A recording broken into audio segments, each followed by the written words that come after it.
মাদারীপুরের শিবচরে হাসানুজ্জামান প্রিন্স নামে ৪২ বছর বয়সের এক যুবকের রহস্যজনক মৃত্যু হয়েছে। গলায় ফাঁস দেওয়া অবস্থায় পুলিশ লাশ উদ্ধার করলেও ফাঁসির বিষয়টি নিয়ে রয়েছে ধোঁয়াশা। সোমবার সকাল ১১টার দিকে শিবচর পৌর শহরের ১ নং ওয়ার্ডের গুয়াতলা এলাকার নাসরিন আক্তার মায়ার মালিকানাধীন ভবনের ৪র্থ তলা ভাড়া বাসা থেকে গলায় ফাঁস দেওয়া অবস্থায় মরদেহটি উদ্ধার করে পুলিশ। নিহত প্রিন্স শিবচর উপজেলার চরসামাইল গ্রামের মৃত্যু হাজি আবুল কাশেম চাঁদ মিয়ার ছেলে। এনজয় করতে ওর কাছে অনেক টাকা আছে। আমি পরে শুনতে পারলাম আমার ঘর খোলা পাইছে আইন শৃঙ্খলা সে খোলা পাইছে ঘর, এবং ওই যে কিছু আলামত ওই যে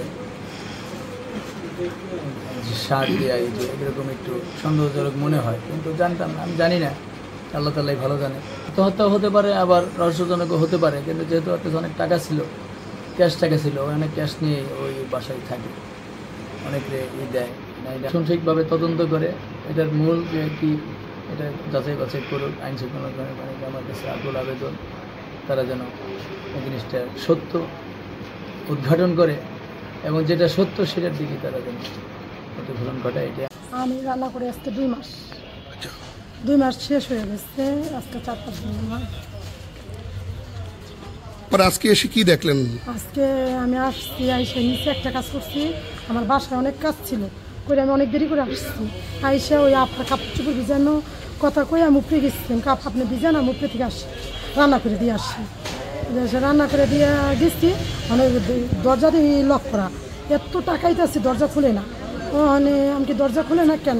না আফার কাছে আসছি যে দরজা খুলে না কেন, আপনি একটু ফোন দেন তো। আমি এবার ফোন ব্যবহার করি না, আপনি একটু ফোন দেন তো। আফাই ফোন দিচ্ছে, ফোন দেওয়ার পরে ফোন বন্ধ অনেক কয় কি তুই আমার আর ঝামেলা করিস না, আফাই কয়। আফাই এ করার পরে আফাই আবার ফোন দিচ্ছে, তুমি আমার রেগুলার ঝামেলা করো। হ্যাঁ, আমি আবার ফোন দিচ্ছি। আফাই তো আমার নিকে রেগুলার 2-4 ফোন দিয়া আফাই হ্যাঁ ই করে বলে দেয় আমি ফোন ব্যবহার করে নেব। হ্যাঁ, সে আফাই ফোন দিচ্ছে, ফোন দেওয়ার পরে আমি আইন কাপড় চোপড় ধোয়া থুইয়া আবার আমি টাইনে নিয়ে আসছি। টাইনে নিয়ে আসিয়া হ্যাঁ সাফাই করছে কি গেট টোকাইছে, টোকাই আনার পরে খুলে না। হ্যাঁ, সে আর বোনের জামাই যাবো বাহিরে, আর আবার দুজন যাইব, নিপু আর ওই যে নিপুর খালতো ভাই দুজন ঢাকায় যাইব। ঢাকা যাওয়ার পরে না আফাইকে আমার সময় নেই, আমি জামাই আইব, জামাই লেগে একটা জিনিস তৈরি করবো, যাইব না কাহে না। আবার আমি ট্রেনে উপরে নিয়ে গেছি, নিয়ে যাওয়ার পরে আফাই অনেক টাকাইছে, টাকানোর পরে মনে করেন বিল্ডিং লইরা যায়, গেট খুলে না। গেট না খোলানোর পরে হ্যাঁ সে নিপু তুমি মানুষ নিয়ে আসো তো। হ্যাঁ, সে কারে জানে নিয়ে আসছে, এই যে আরে নিয়ে আসছে, এই 2-3টা লাথি দিচ্ছে পর খুলে না। সাঁতুরে নিয়ে আসছে, সাফাই কয় কি আমার ওই যে পাল্লা নষ্ট হয়ে যাবে, হ্যাসকবিলে টান, হ্যাসকবিলের দেখ কাটি। সাম কয় কি এইটাই ভালো হইবে। হাসি কয় কি না, সই করে পাশে আবার মহিলা ছিল, মহিলা কয় কি না।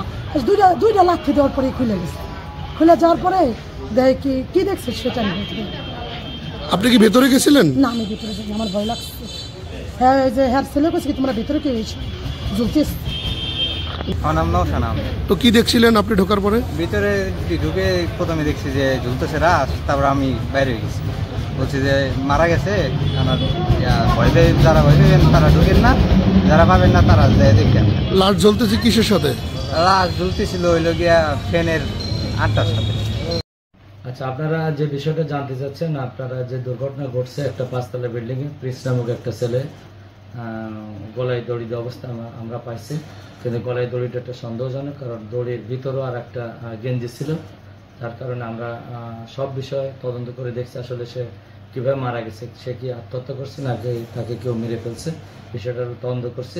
এবং এই বিষয়ে যে আইনগত ব্যবস্থা গ্রহণ আমরা করছি, যে বিষয়টা নিয়ে আমরা পরবর্তীতে জানতে পারবো আসলে সে কীভাবে মৃত্যুবরণ করছে। আমরা যেহেতু মরদেহটি আমরা যেহেতু প্রকৃত তথ্য জানার দরকার যে সে কীভাবে মারা গেছে, যার কারণে আমরা চালান মোতাবেক আমরা মাদারীপুর হাসপাতালে প্রেরণ করা হয়েছে পোস্টমর্টম করার জন্য।